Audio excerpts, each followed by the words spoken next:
I'm Grady Collane, the CapeCod.com News Center, and welcome to Sunday Journal. I'm joined today by a special guest from the Cape Cod Blue Economy Foundation. Do you mind introducing yourself for our listeners? Certainly, Katy Acheson from the Cape Cod Blue Economy Foundation and the Cape Cod Chamber. All right, awesome. Do you mind just telling us a little bit more about your role with the foundation before we get rolling into what this big upcoming event is for the end of this month, beginning of next? Sure. So my title is Economic Development Director for the Cape Cod Chamber. The Blue Economy Foundation has economy in its title, so I do most of the sort of staffed work for the Blue Economy Foundation. It otherwise doesn't have staff. It's powered by the Cape Cod Chamber. So it's an interesting sort of bridge of a role. All right, awesome. Now we have you on today because we wanted to talk more about the big upcoming the Big Blue Conference, which is going to be highlighting a lot more about what's been going on across the Cape as of late, as the economy is sort of not really shifting. It's been on blue before, but we're seeing a lot more highlighted in recent years. Do you mind just telling us a little bit more about that conference for people who aren't familiar? What kind of guests people can expect? What kind of knowledge gets shared? Yeah, absolutely. And I think talking about the conference kind of informs a little bit more about what the scope of the Blue Economy Foundation. So Big Blue Conference started last year. We had our first event at the Mass Maritime Academy. This year we are having our event at Aloft Aviation, which is an airplane hangar at Cape Cod Gateway Airport. So very different kind of venue. But the reason we're having it there is because of some of the topics that we're focusing on. On day one of Big Blue on Tuesday, April 30th, we're going to be talking about and exploring and deep diving sort of into the microgrid project that the airport are undergoing. So we're going to have the utilities there. We're going to have power sources there like offshore wind. We're going to have Mass DOT who are in charge of connecting things, and civil engineers. It's going to be super nerdy. And Katy Service from the Cape Cod Gateway Airport is going to speak as well. What am I missing? Oh, we're also going to highlight some electrification. So the sort of catchy little sort of subtitle of the Big Blue Conference this year is "It's Electric." You can play the music in your head. And so we're going to talk about the electrification of transportation that comes to electric vehicles, buses, especially as it pertains to our local RTA and some of our ferry services. Their buses are turning electric, which is very cool. And also the future of flight. Yeah, very interesting. So, So that's all on day one. Mm-hmm. Which is wild. That is wonderful. So what's lined up for day two, if I might ask? Is that going to be just the entire rest of the industry, or is it going to be? Are they also going to be having a theme going with it? Yeah, so for the second day, we're leaning into our coastline. So coastal restoration, coastal construction, coastal marine life.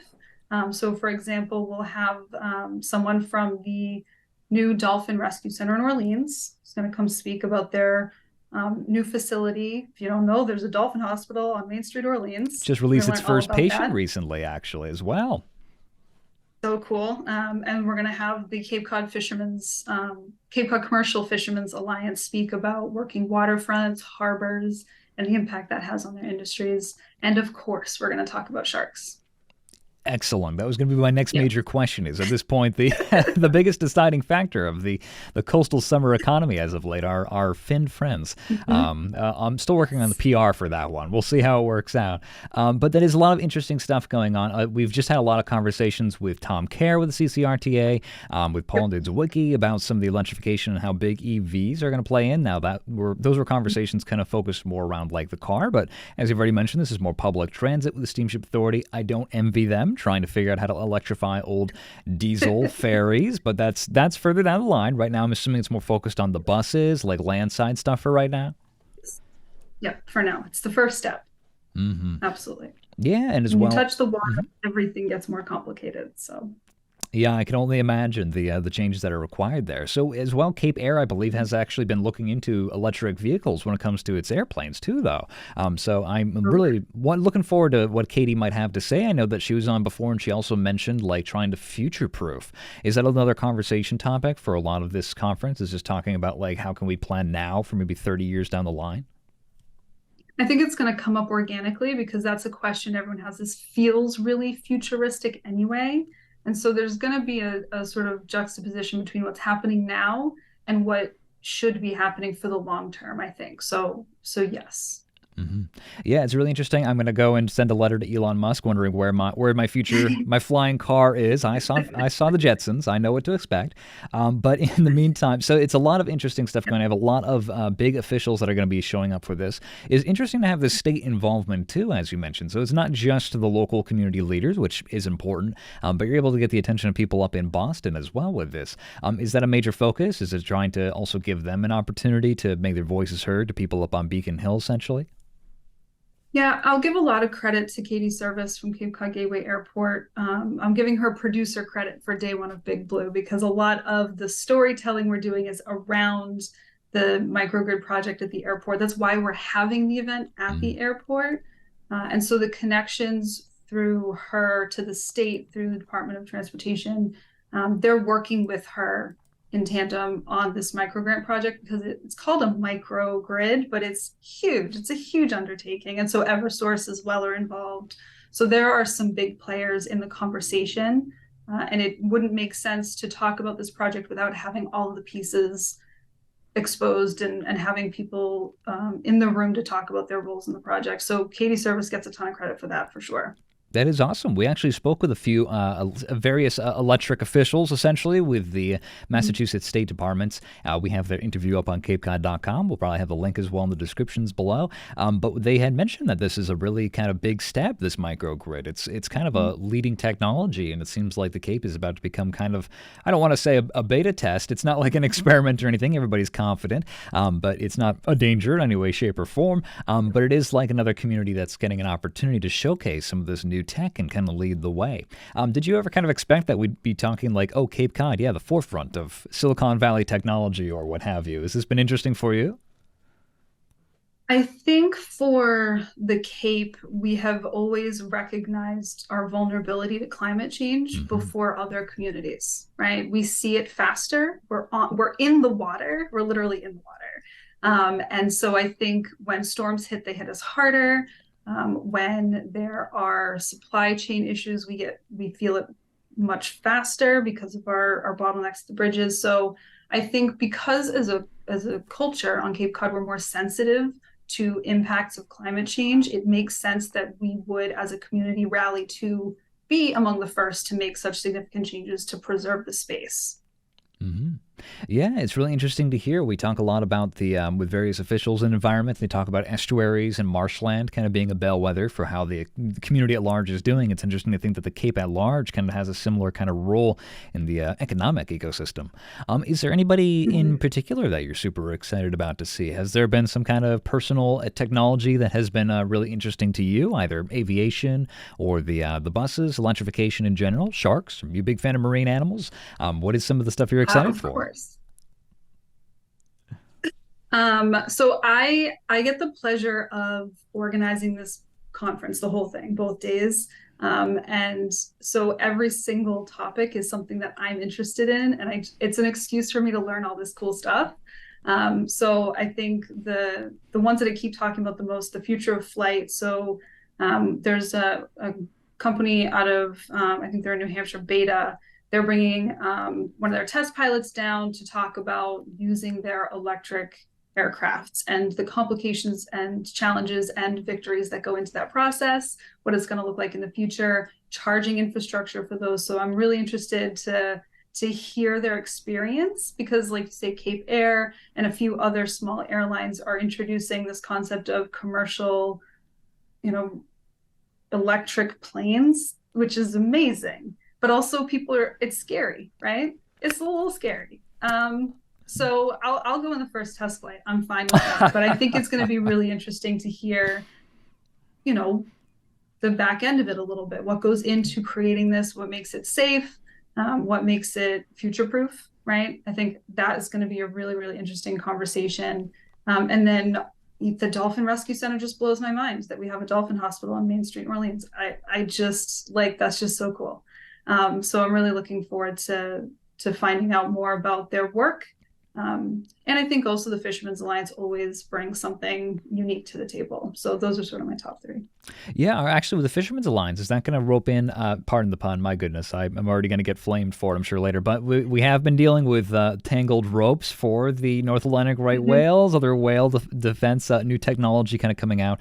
Is that going to be something that they're going to be chatting about? Is some of the regulatory changes, or at least proposed like vessel speed restrictions, or is that going to be more of a Maine lobsterman fisherman thing? Is this going to be more focused on like just the trawling and the fishing specifically, leaving out the lobster stuff for right now, or what can we expect?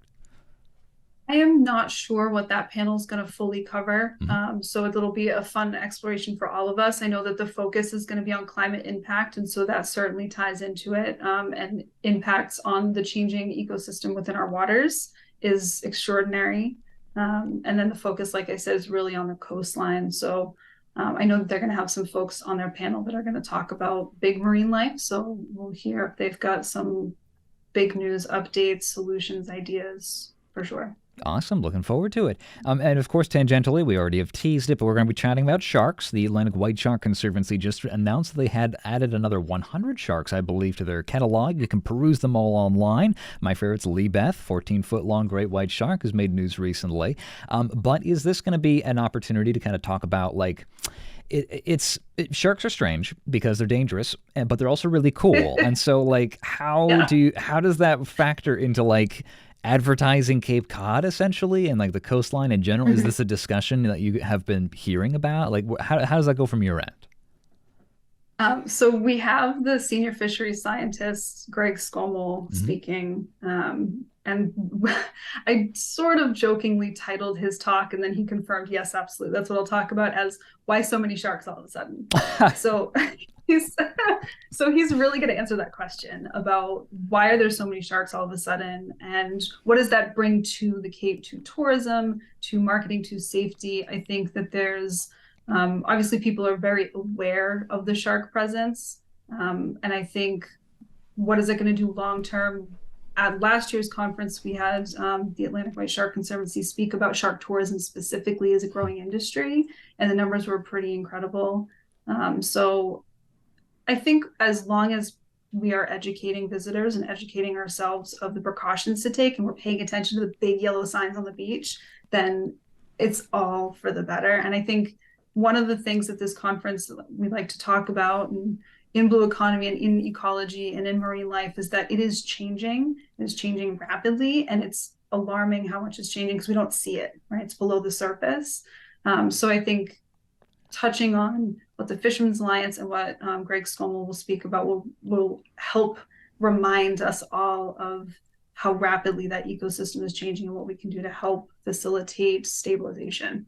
Hmm. Really interesting. Yeah, I mean the Cape Cod branch of Shark Tank is going to definitely be a very different experience, I'd Yeah. imagine. But yeah, it's strange. Obviously, there's been some tragic incidences, of course, across the nation and on Cape Cod locally at a well flight. So it's kind of hard to talk about. But also, we'd be lying if we said that people didn't like come down here and say like, "Well, I hope I'll see a shark" or something. Just the same ways that they go and take like a whale touring vessel. So I wonder what we'll see. Yeah. And I think, the there's similar concerns and have been for a long time with communities that have bears, for example, right? So like National Park Service, if you're on like any of their social media, they're sort of taking a bit of humor to talk about it. I think educating people is really the core, and understanding why they're here. If it's something that we can help mitigate or control for the betterment of the whole ecosystem of those sharks. But I think, to your point, they are scary and dangerous, but also really cool and inspiring. There's so much we can learn about them and from them. They're a blockbuster, right? They're a Mhm. blockbuster. It's, the great white megalodon and T-Rex, and we only have access to one of those, like, It's not true. the megalodon part, I guess. I'll get that on the record. Some I conspiracy don't know if theorists they're a are going megalodon out crazy there. right now. One day I'm going to have a We haven't tagged conversation. any yet. I haven't tagged any megalodon. That'll be an interesting news story. I'm going to have Greg Scommel on for that one Ooh. if he's still in one piece.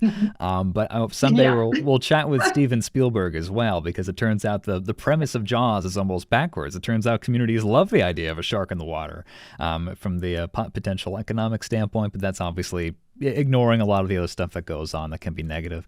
Now, Was potentially poorly managed by the community in Jaws from that's the true. beginning. So we'll just So So as I mean, Bruce was obviously. different. It's of course very very very unique circumstances for Bruce. So we have it's also of course bring it a bit away from the sharks for a little while. We have the EVs. We've been talking about the CCRTA, some of the stuff with the Fishermen's Association, and of course as well this microgrid. Do you think that this is an idea that can we swap ideas? Are you guys gonna? Is this like a networking opportunity for Cape leaders to be like, hey, maybe a microgrid would work really well at the solar charging station that they're building in the for the Steamship Authority, one of their parking terminals. They're going to have canopy-based solar panels, and you're going to be able to charge some of your cars potentially. That's not for a long while yet, but is there going to be some opportunities for you guys to kind of swap ideas, exchange notes, see what can be done across the Cape? Yeah, so there's two sort of answers to that. One is during the conference itself, we plan in breaks, obviously. Everyone's there, wants to talk to each other. Absolutely.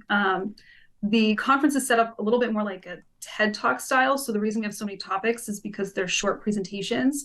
And, we've been saying since the beginning that this conference is a spark, right? It's sparking the conversation. So it's, for me, like I said, I organize it so I can learn all this cool stuff. After last year's conference, I spent about a month connecting people to each other, which was a real victory for me. So if you attend and you're like, oh my gosh, I need to know more about this EV charging infrastructure, then we'll make sure that you get connected with the right person. So it's a long-term networking. It's really an exploration in discovery, and certainly the opportunities to speak to each other. The other part of that answer is we are also having a networking opportunity between the 2 days called the Big Blue Expo. So actually Tuesday night, April 30th, 5:30 to 7:30 at the airport terminal, we're going to have a set of tables of our partners who will be exhibiting, folks like the Climate Change Collaborative, the Cape Light Compact, a couple of our wind partners, Teledyne Marine, who are doing some really cool robotics stuff. They're going to have sort of displays up for people, but the coolest part of it is in between networking, a little bit of beer tasting, wine tasting, we are going to have a high school and middle school robotics competition. Robotics, okay. BattleBots Yeah. specifically. That's really interesting because we've actually Yeah. noticed a huge uptick in interest in robotics after that Boston Dynamics robot dog was involved in the standoff in Hyannis. With that going on recently, I know it's a different outcome, but suddenly a lot of people are a lot more interested in it. Do you think that people are going to be asking a few more questions than perhaps before about that, or do you think it's just going to be more of is that just for fun? I will let them ask the high school students those questions for sure. Let's Sounds invite good. those conversations. Why not? It's all about conference, all about conversations.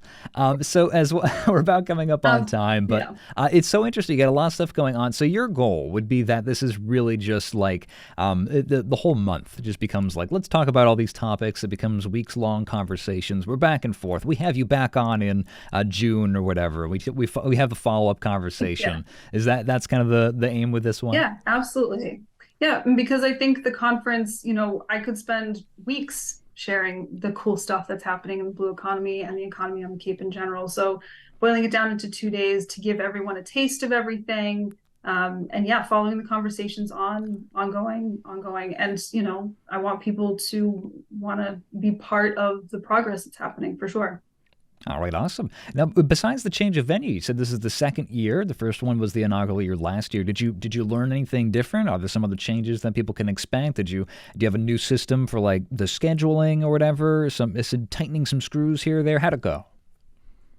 It went great. And this one's very different. Different venue is a really silly thing to do if you've got it, locked in. I'll be honest, right? But the whole premise of this conference is to highlight what's going on and what's relevant. And if we're going to talk about this huge project at the airport, why would we do it anywhere but the airport? So I think the main takeaway is, for me professionally, is that there are always going to be big blue challenges. And that's kind of what makes planning an event over and over again really interesting, is you're working with different people, you're working through different situations that you need to figure out, where are we getting the food, where are we getting the tables versus, just the sort of hitting play over and over again, which is lovely when you can do that. But I think for this conference, my professional development challenge will always be to have it at a different and new and exciting place that's relevant to the topic. So I've described it as the World's Fair equivalent of an economic development conference. We're going to keep moving her around. I love it. I like the desire to reach for more. It sounds very interesting, and it's good. I believe the Cape Cod Gateway Airport. I think they do like monthly community stuff as well. So it seems like they're no stranger to hosting community events where the public's allowed to come in. I'm sure they have ideas of where the tables should go and stuff like that. Yep. Yeah. Oh, and Katy has been extraordinary in helping plan this. Absolutely. All right, awesome. Yeah, once again, thank you to Katy Service for making all this stuff possible. So we're about coming up on time now, but is there anything else you want to add for our listeners while I still have you? Stuff you're excited for, stuff you maybe wish you did different behind the scenes, or just some other reminders that you want people to be aware of? Inside baseball. The inside baseball. What's the biggest, darkest secret involving the the Blue Economy Foundation? Excuse me, no. But anything else you want to add for our listeners while you're still here? I just want to thank a couple of our sponsors, if I may. Avangrid and the Cooperative Bank of Cape Cod have been incredible supporters of the conference and the Blue Economy at large. So wanted to shout out to them and say thank you. All right, awesome. Katy, thank you so much for joining me for this conversation. Good luck with the conference. We look forward to chatting with you more after it has come to its conclusion. We can talk about all these exciting topics again. Perfect. I'm Grady Collane in the CapeCod.com News Center, and thank you for listening.